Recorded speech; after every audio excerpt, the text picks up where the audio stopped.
Hi, and welcome to Magnify. We hope you've had a great month on our podcast with our book club, a deeper learning episode from Mindy Brown, and all of our wonderful guests and contributors. I'm Sarah Collins, the podcast producer here, and you've heard me for the past little bit joining some of the episodes. So for the next month, we thought we would do something different and have our wonderful members of our Magnify staff join in and share some of their favorite past episodes. We've nearly reached 100 episodes, and I can hardly believe it. So our awesome team of women are going to come on this month and do what we're calling a little series of staff picks. You're not only going to hear sound bites from some of our amazing guests in the past, but also why these episodes are so special to the members of our team. Before we begin, we are so excited to let you know that we have some Magnify events coming in the fall. Head over to magnifythegood.com/events to learn more. You're going to want to register. While you're there, subscribe to our newsletter for inspiring messages and updates on those events. We are so grateful for you for being a part of our community. We can feel your goodness, your power, and your influence. Now, on to the episode.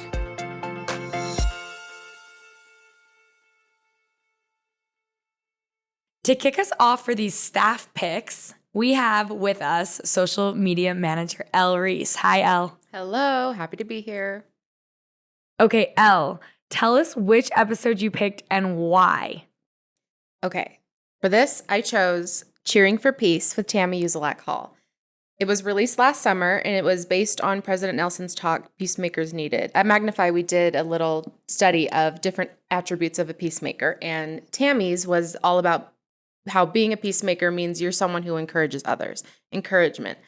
But I love this episode because right in the beginning, Tammy gets really real. And she talks about something that happened in her life, and there was some drama and an argument with someone she loved and cared about, and how it was really hard for her. And she's in the middle of it in this episode. It's not resolved. And I loved it because this is the walking the walk when it comes to living the gospel. We love talking about how nice we should be to other people and, we should be like Jesus, but where the rubber meets the road, life gets real and it's really hard. And I just love that she was willing to open and say that and talk about how, she really wasn't feeling very peacemaker-y at that time. That's a great pick. I agree. I remember feeling like pretty similar to some of the things we're going to hear Tammy say, where the moment, I think, Elle, this is maybe one of your first picks from some of the audio that we're going to play next, but it's where it was where we all can remember probably where we were when Peacemakers Needed. Where were you when Peacemakers Needed dropped? Fully. And I think that it was that moment President Nelson said, you may be thinking this is a great message and there's a lot of people in your life who could really hear this Peacemakers Needed conversation. I remember nodding along. And then what does he say? He goes on to say, he called all of us out. He said, actually, this is for you. It's not for the person you're thinking about. It's for you. Exactly. So tell us this first part. Give us a little context for what we're going to hear from Tammy next. Okay, so right off the bat, she and Catherine start talking, and she says, Catherine, I have to be honest, I'm not the person to be doing this right now. I am in an emotional place. I am feeling vulnerable, and some hurtful things were said, and I'm just not in a good place. It was so relatable because she said she loved President Nelson's talk when it was first given. And hello, all of us did. And then once this disagreement happened between her and someone, she reread his talk and she goes, I don't like his talk anymore. It's supposed to be for others. It's not supposed to be for us. Very optimism bias. This idea that kind of stuff is for other people, not for me. That stuff doesn't happen to me. And so I just love that she got real right away. And I'm going to get real for a second. Around the time the talk was given by President Nelson, I was giving some people in my life the silent treatment. Is it kind? No. Is it productive? No. Would any competent therapist recommend it as a way to mend a relationship? Absolutely not, but it's what I was doing. And this went on for a while, but then was telling someone about the situation, and then they said, okay, well, what matters more to you, being right and proving a point, or your relationship with them? And I mean, the answer was obviously my relationship. I could not imagine my life without these people in it. We were just going through a bump in the road. But it's not easy to do the work that President Nelson's asking us to do. It takes understanding and compromise and letting bygones be bygones, and I hated it in the moment. But in this episode, Tammy is in the middle of doing that hard work, and it's real life. Listen, let's get real. All right. Here's the deal, Catherine. I am like the worst person to be on this episode right now with this topic. No, I really am. It's okay. When he gave this talk back in April of 2023, this is like a landmark talk, right? Yes. It's so good. And I'm hearing it. I'm feeling the spirit. I'm like, this is awesome. And of course, when he said there's probably someone you know who needs this, there was. I'm not going to lie. I thought of a few people, but I didn't. I'm listening to this talk going, that is so me. I'm a peacemaker. I love it.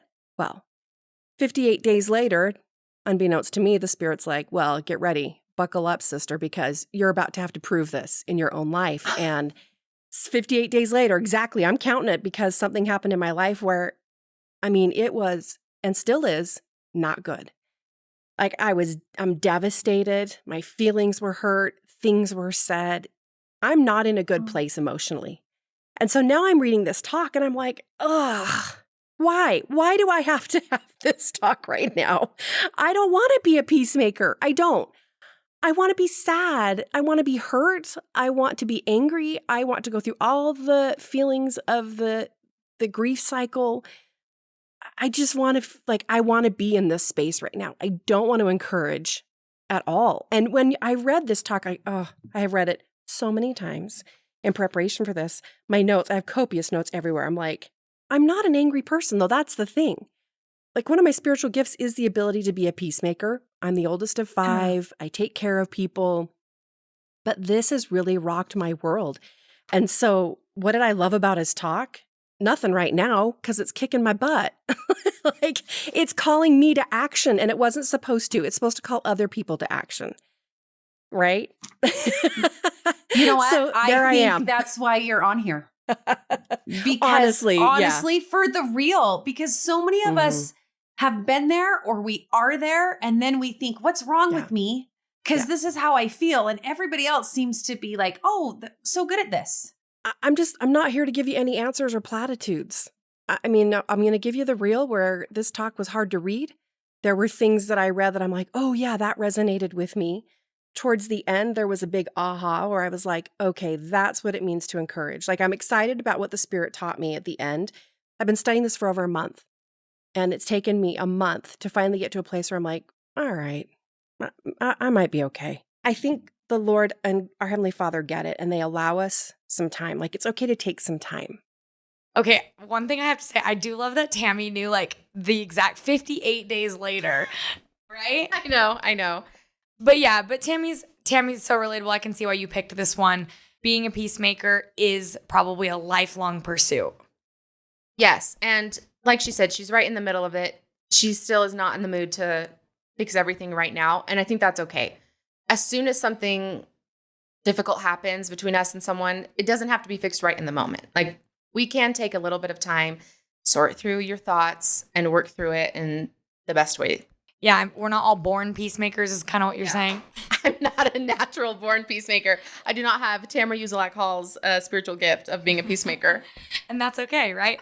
Okay, so tell us what else stood out to you about Tammy's episode and why it made you feel like, obviously there's a place where she does get to being a peacemaker, or this resonated with you and you wanted to feel like, okay, I can be like this. I can aspire to this. So tell me what else stood out. So next, Tammy shares a story, and it's about her daughter who was running for student council. And Tammy actually tells a story about herself that did not paint her in a good light. It was a moment when she wasn't an encourager. And I think we can learn a lot from this. I think the lesson she learned is so valuable and can help us in our relationships with others and how we interact with people. And it relates to what Jesus Christ did throughout his ministry. This sentence right here, where President Nelson said, "My dear brothers and sisters, the best is yet to come for those who spend their lives building up others." Mm-hmm.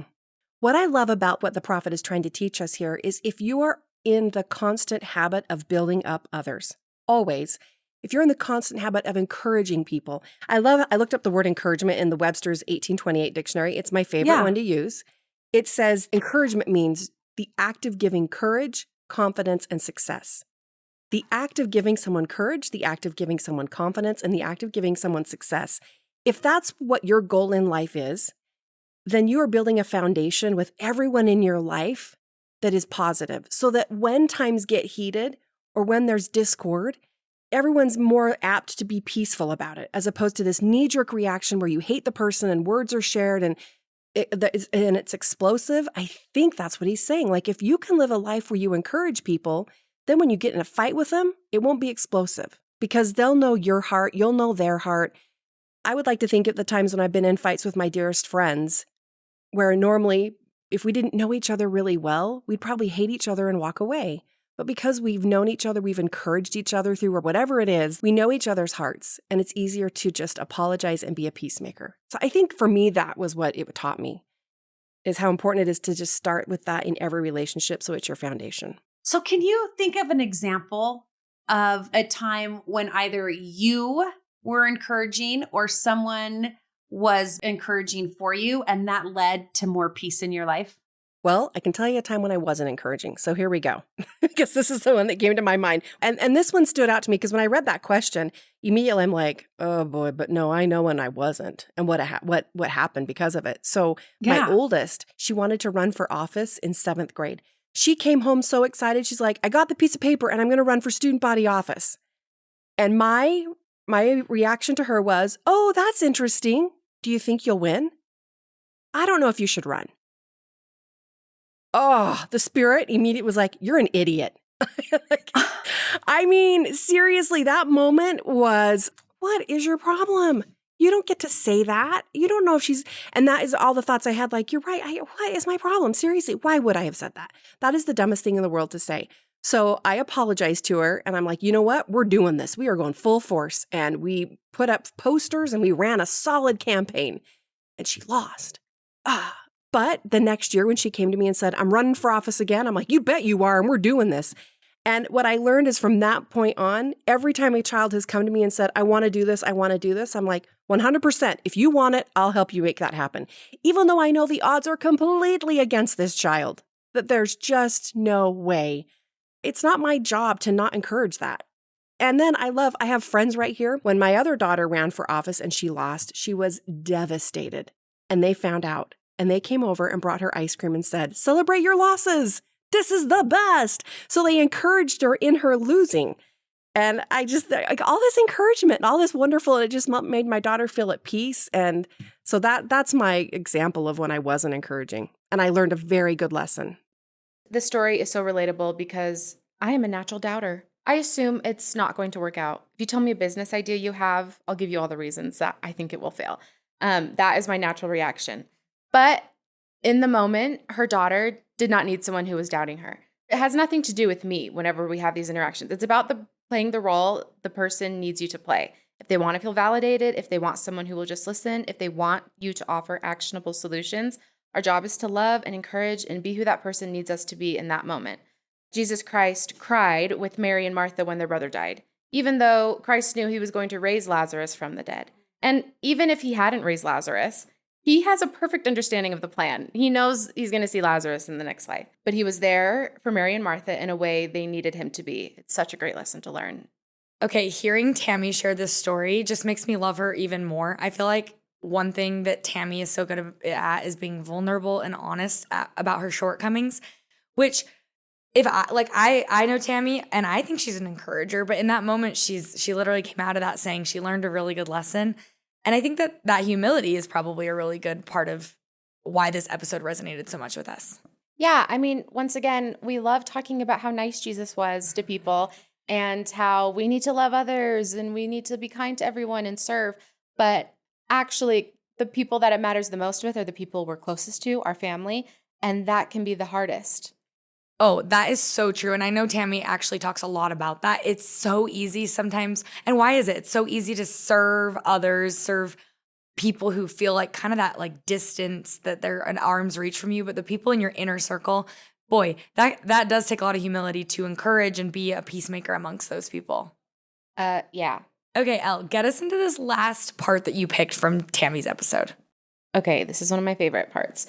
So Catherine reads a quote from President Nelson's talk about how the things we should say about others should be virtuous, lovely, of good report, or praiseworthy, which is so interesting because I've never thought of that, which is an article of faith, never thought of that applying to how I speak about others. And here's the thing. I'm not one of those people who walks away or shuts down the conversation when the gossip starts. Okay? I am a moth to the flame. I want to hear the latest tea. I want to know the hot goss. I wish I wasn't like this, but I am. I'm sorry. This is me owning it. I have to actively work not to give in. Like, this does not come naturally to me, okay? But I love the idea. It was said earlier in the episode, but President Nelson said the best is yet to come for those who spend their time building up others.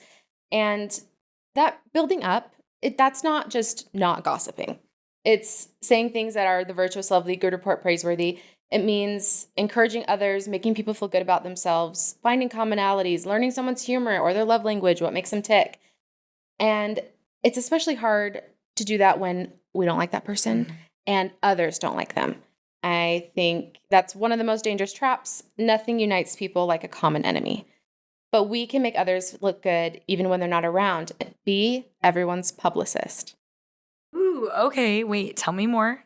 Okay, so what's a publicist's job? Their job is to make their client look as good as possible, land them all the get them all the deals. Yeah, land them in, top front of the newspaper in the press, tell them all the good things that they're doing. Be everyone's publicist. Let other people know what these people are doing that is so good and how they are contributing and share it with others. So I think Tammy shares a story about this, and she kind of harps on that same sentiment that it's more fun to encourage. Yeah, and she was caught in a moment where she was saying unkind things about someone, and her daughters heard it, and she saw the look on their faces, and she could tell that they were like, "Mom, what?" And she apologized to them in the moment, fixed it. And I think, it's not that none of us will ever say another negative thing about a person ever. It's a little hard. But she caught herself in the moment. She knows next time. She knows her weak points. And I think we can learn a great lesson from that. I love when President Nelson says this. Today, I am asking us to interact with others in a higher, holier way. Please listen carefully. If there is anything virtuous, lovely, or of good report or praiseworthy that we can say about another person, whether to his face or behind her back, that should be our standard of communication. Yes. And I completely agree. That was a little gut check for me. Is that my standard of communication behind their back with my husband or with my girlfriends? How have you tried to practice that standard of communication? Oh, that is so great. I will tell you a very real experience I had. So I was talking about someone I grew up with in high school, and they posted some pictures on Facebook. And I was talking to my sisters about this person. We were talking about the pictures that they had posted, and we were making fun of the pictures of them. We're like, can you believe they posted that? Oh my gosh, seriously? That is exactly how I probably sounded. And I did it in front of my daughters who were teenagers, new teenagers, 12 and 10. And I had a major, major gut check, as you like to say. And I looked at them and I realized, who do I think I am? And I immediately stopped. And I caught myself and I just said, Lily and Sophia, I am so sorry you had to hear me say that. That was unkind, and I will never do that again. And I hope you never, ever do what I just did, because that was rude. And I mean, it was a real moment for me where I had to just get called out by the Spirit. Like, why would you say that? So I'm learning from all my bad mistakes. What changed for you in that moment? Seeing their faces as I was talking. Like, why would you say that, Mom? I mean, they were kind of looking like their eyes were a little doe-eyed, like their eyes were big. And I realized what am I doing? Yeah, that was a real moment. So what have you done to not go back there? A lot less social media. I just have that replaying in my mind. Like anytime I'm tempted to say something about the way a person looks or the way a person behaves, I just remember that moment because I don't like to apologize. Ugh. I mean, I will, don't get me wrong. I'll apologize. But if I don't have to, or if I can avoid a situation where I'd have to apologize, I'm going to check myself. And so I just remember that and go, yeah, I'm not doing that again. That was stupid. Well, and I think it's way more fun to be encouraging. Yeah, it is. And people feel good. Yeah. When I think of this attribute as a peacemaker, I think it's fun. It's fun to lift people. It's fun to build people. It's fun to see their face and to be a part of that. So why would I not want to do that more when I in turn am uplifted and feel better instead of feeling terrible? Totally. Thank you so much to Elle for prepping these thoughts. Elle, thanks for being here. Hey, I had a great time. Thanks for having me on the Magnify pod.